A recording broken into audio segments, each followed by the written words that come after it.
Today is April 15th, 2011. I'm Karen Perrone. We're at the San Francisco Hilton at Union Square, and I'm speaking with Barbara Kriegel, who is at the University of Michigan at Dearborn, correct? Yes. And what do you do there? I'm currently the Associate Director for Circulation and Technical Services. Okay. So a number of innovative related modules I have to be, up to date on and working with. Okay. So you're in the technical services area. I am. Okay. Now, I know you have been around for a while.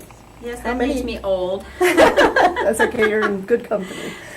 So how many IUGs have you come to? All 19. All 19. So you were back in the days of the Claremont. I was able to attend the two that were held at the Claremont. So talk about the Claremont. Well, Claremont was a really wonderful place. I think at our first conference, I believe we had about 300 people, and it was a wonderful setting. The Claremont itself, has a lot of spa-related items, and I think one of my funniest stories about the Claremont is at the third conference, we were going to be presenting for the first time on authority control, and so those of us who were going to be presenting gathered for breakfast in the hotel's restaurant. And several of us asked for the spa portion of the French toast, but then went on to say we wanted butter and syrup with that. And the waiter looked at us and he went, "Ladies, it's the spa portion." And we said, "Yeah, we understand that. We still want to go first class, we just don't want as much of it." And so he gave us grief through the rest of the breakfast about, the fact that we were, adding on all these little extras to our spa portion of the French toast. But it was a really wonderful location, and we have a lot of, those of us who were there have a lot of fond memories of being at that hotel. Can you talk about some of the excitement that led up to that first conference? Well, we were actually right in the middle of implementation when we attended that conference. We had had our cataloging training, but I don't think we had had serials or acquisitions yet. So for our institution, it was a really wonderful opportunity to go and to hear from people who were already using Innovative.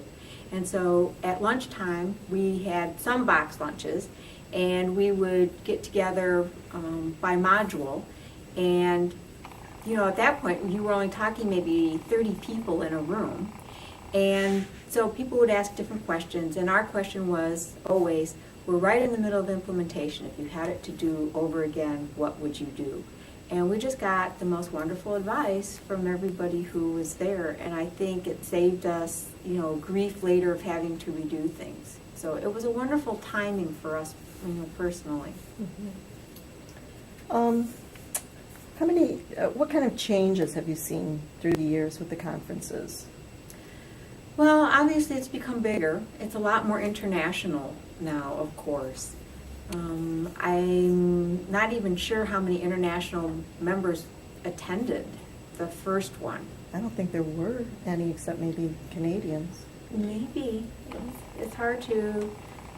Now, the second year, prior to the second conference, on the listserv, Mieko sent out an email asking if anyone had migrated from GIAC to Innovative, and we had. So we, emailed her back, and we answered a lot of questions for her. And she said, "Oh, wouldn't it be great if I could come visit your library?" And we're thinking, "Oh yeah, you're in Wales, we're in Michigan. Like, that's going to happen." Well, the IUG conference that year was in Columbus, Ohio. And she came. And so she emailed me and said, "Can I come visit your library?" And I said, "Oh yes, and stay with me at my house, and we'll have a great time." And she did. And so she came and saw our library. And who would have thought? Somebody from Wales visiting Michigan to see an Innovative implementation. And that's Mieko Yamaguchi. Yes.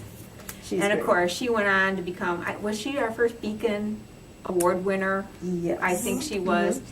She always, you could count on Mieko to answer questions on the listserv. She was just wonderful. So I actually considered it quite a treat to have her come visit us and to stay with me, and we became friends over the years, and we always hooked up again at the Innovative conferences. And to me, that's always been one of the great things about the conferences. the networking that you do, the people that you meet, and then you look forward to getting together with those people throughout the year. And then they become experts too, where if you don't really want to put out a question to the listserv, you know people who are doing certain things, and you can just email them off the list. So it's been a huge benefit, I think, to people who are, innovative customers.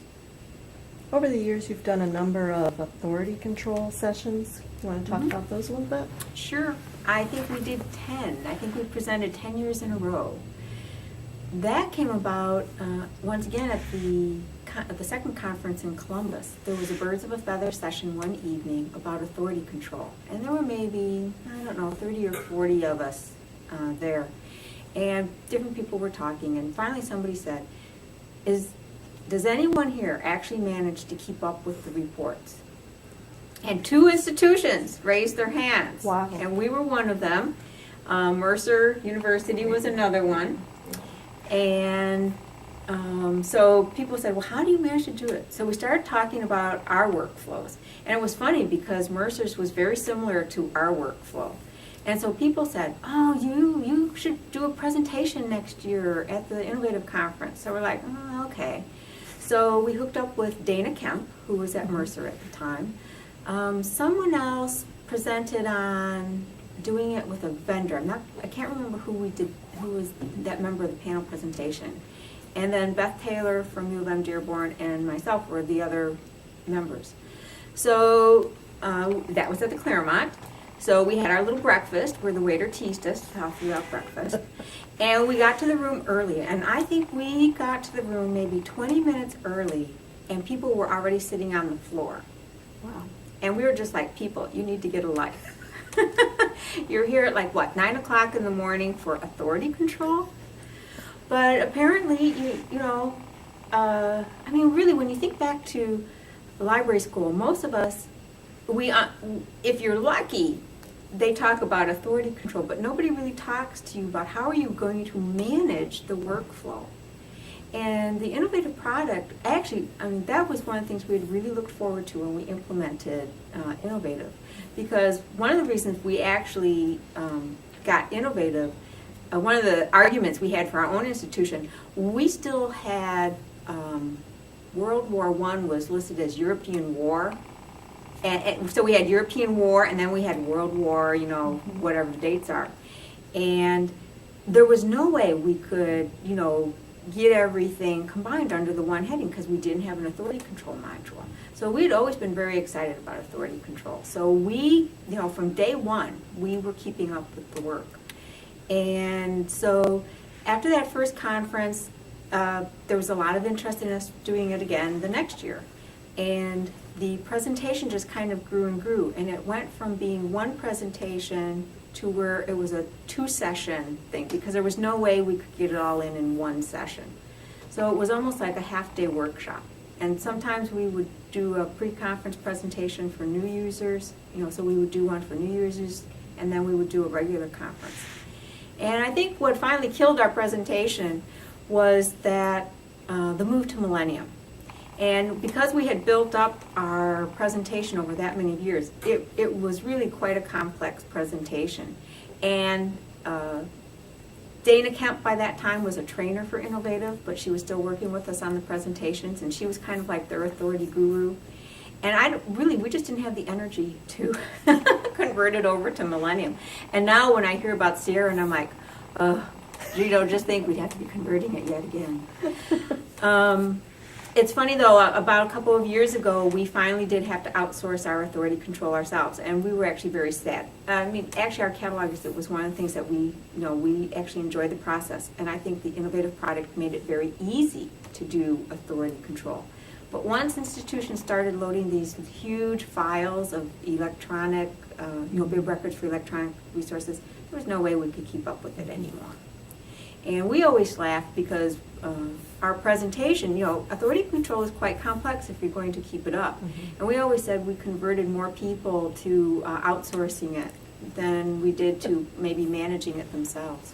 But I think you also have to have a good understanding of it to be able to outsource it well too, and to understand what you're going to have to do with the reports that you get back from your vendor. You still you really just can't ignore it. There's still a lot of work to do. And we honored you with what was the I did. longest program I running think we or were. something?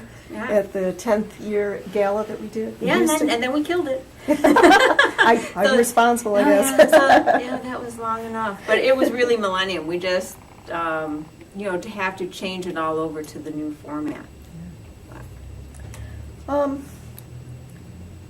Have you served on any committees or anything? I haven't. And I have thought at times about being on different committees, but usually my work commitment back at home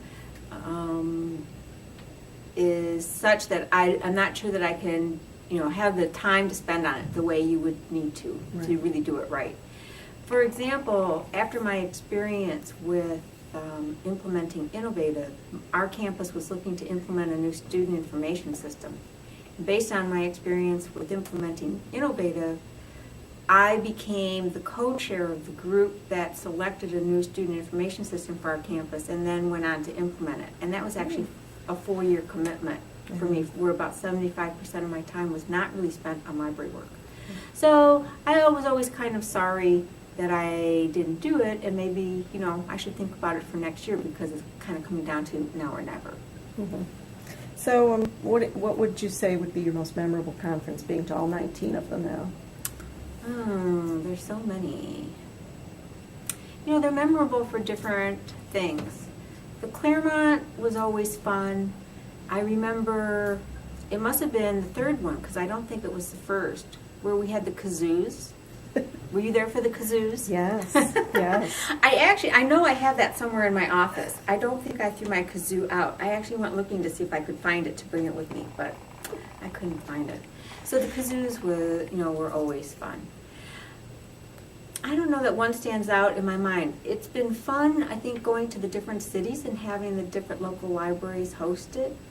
I'm kind of wondering if we're going to end that, because last year we were in Chicago, and this year we're in San Francisco. We're going back to Chicago and then back to San Francisco. So I'm kind of wondering if we're just going to be going between those two cities, which makes a lot of sense in some ways, because then there is some sort of stability. But I will miss moving around the country, I think, because that was always fun to see the local libraries. Okay. Maybe we come to Michigan sometime. Come to Detroit.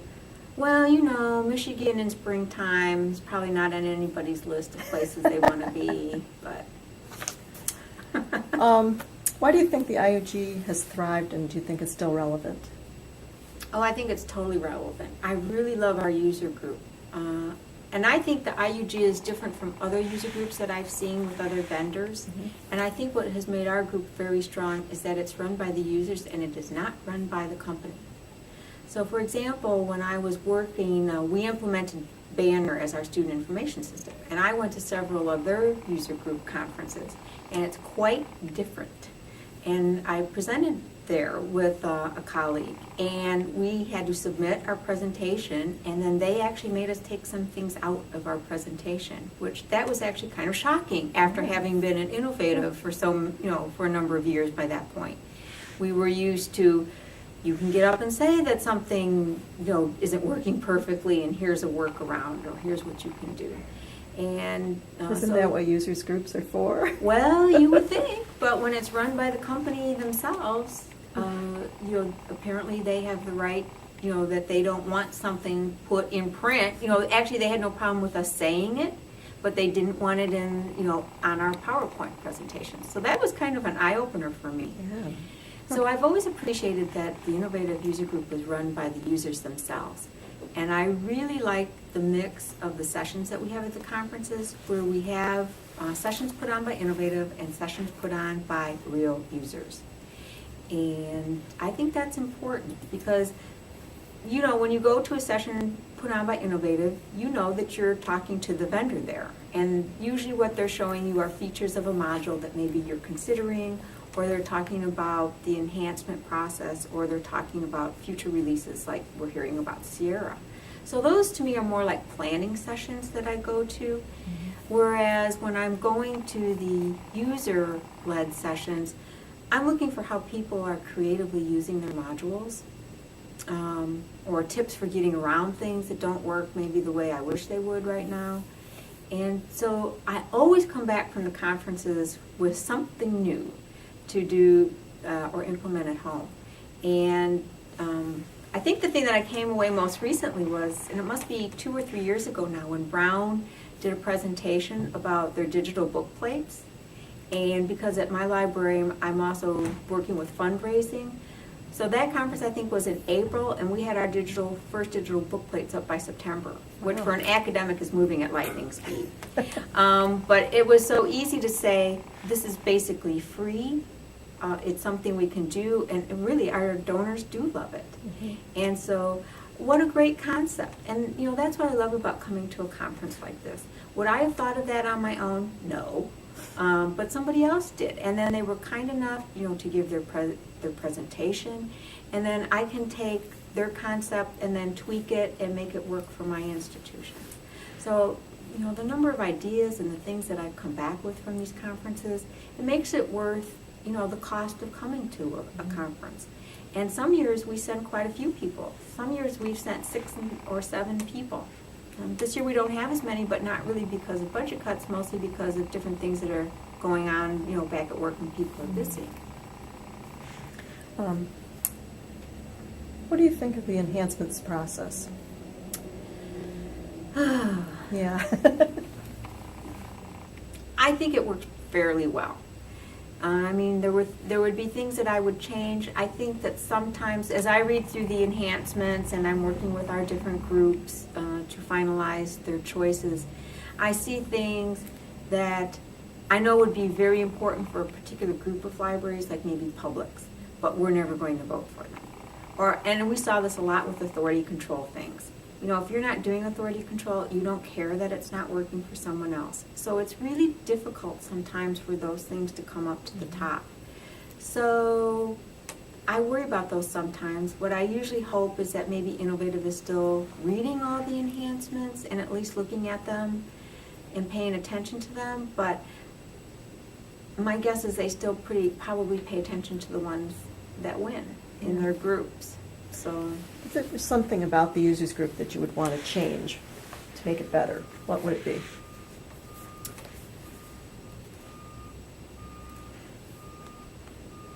Or is everything working well? Is everything perfect? Nothing's ever perfect, is it? Well, I heard Nancy earlier talk about, you know, trying to keep the cost down. Although I think the group has done a pretty good job at keeping the costs down. The registration fee really is fairly inexpensive. Other conferences that I go to, the registration fees are usually quite a bit more. I think the thing that usually increases our costs the most are the hotel costs. And it's got to be a really tough job for the committee to put on the conference because, of course, you're planning this several years out. Who would have thought that we would have had the economic crisis that we did?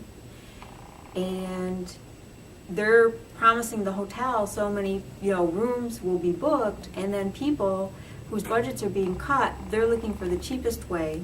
So maybe more people are sharing rooms, which means fewer rooms, or people are staying at less expensive hotels. And yet, because we're such a large group, you can't be at those less expensive hotels because they don't have the meeting rooms that we're going to need. So, you know, it's kind of they're caught, I think. I think, you know, the listserv, of course, is wonderful. And the website, too, is very helpful. So, you know, I guess I would just say continue to look for more ways for people to network and to get together informally. Okay. Do you have any other final things that you'd like to mention that we didn't cover here? Or any other memories of any other conferences or anything? Conferences. Well, Nashville was kind of interesting. Remember how we were there right after a tornado went through, I believe. We've just been at some wonderful sites, though. And I guess that's one of the things that I liked about moving the conferences around, too, because a lot of people I know will tack on a little extra vacation time ahead or behind it. So, you know, when you're in Philadelphia, you're getting to visit some really historic things. When we were in Washington, an opportunity to go to some of the museums. So I kind of would hate to see them in some ways just bounce back and forth between two cities, even though I'm from Chicago and I will always be happy to go back to Chicago. And San Francisco is lovely too. But I think then we don't get the opportunities to, the side trips, but also the chances to see the libraries that are in those cities that are innovative customers. But it is a huge, it's a huge obligation to take on to be those local libraries and do that kind of planning, because this is a big group. Mm-hmm. It's not like you're helping plan some conference for a couple of hundred. Mm-hmm. So I think, another spin-off that I think that happened because a lot of people can't always go to the national conferences were the local regional groups. And initially when we were an innovative customer, there were not all that many Michigan libraries. In fact, our campus, we always feel we help sell a lot of innovative systems in Michigan, because they would always come talk to us and we would always talk about how wonderful the system was. And there were a couple of other innovative sites at that time. Kalamazoo College, they did a great job on selling the system as well to other Michigan libraries. So at first we would go to meetings. There was the Eastern Great Lakes Innovative Group, which is mostly Ohio. Mostly Ohio. And so since we're pretty close to Ohio, we would go down to those meetings. But before long, we started our own Michigan Innovative Users Group. I think about the time when maybe we had about 14 or 15 innovative sites in the state. And so we started that. And that's been a big help too, because then, to the Michigan Innovative User Group, we will typically send, 10, 12 people. Mm-hmm. And a lot of our staff members who really wouldn't ever come to the international conference. So we've always appreciated the support that the IUG provides to the regional groups, and III as well. And